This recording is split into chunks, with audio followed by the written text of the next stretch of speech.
Hi welcome to my channel.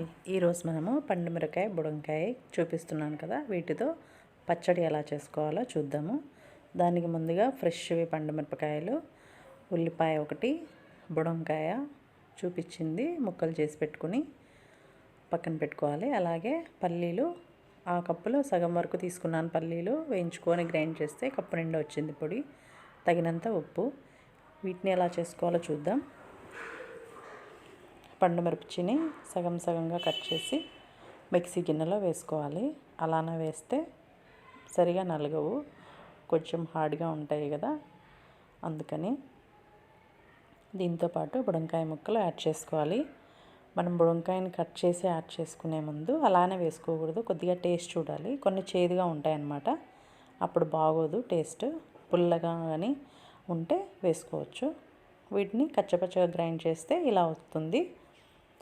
ఇప్పుడు ఇందులోకి ఉల్లిపాయ ముక్కల్ని యాడ్ చేసుకొని తగినంత ఉప్పు వేసుకొని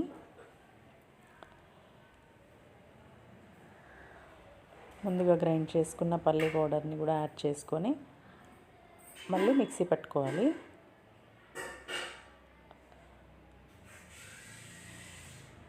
కానీ ఎక్కువసేపు పట్టకూడదు, ఎక్కువసేపు పడితే ఫైన్ పేస్ట్లా అవుతుంది.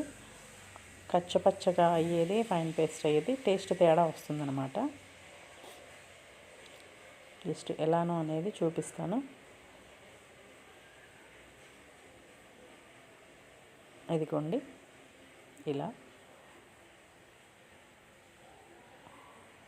అన్నీ కనిపిస్తుంటాయి అన్నమాట. చిన్న చిన్న బుడంకాయ ముక్కలు, ఎల్లిపాయ ముక్కలు, చిన్నగా పండుమిరకాయ అన్నీ కనిపిస్తుంటాయి. చాలా బాగుంటుంది. ఉప్పు సరిపోకపోతే మళ్ళీ యాడ్ చేసుకోవచ్చు. వేడి వేడి అన్నంలో నెయ్యి వేసుకొని పచ్చడి వేసుకొని తింటే సూపర్గా ఉంటుంది టేస్ట్. మీరు ట్రై చేయండి.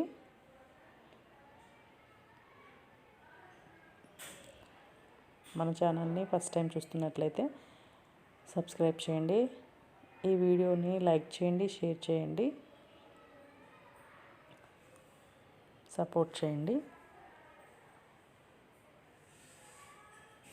చాలా చట్నీస్ ట్రై చేసి ఉంటారు, ఇది చాలా బాగుంటుంది. ఒకసారి ట్రై చేసి చూడండి.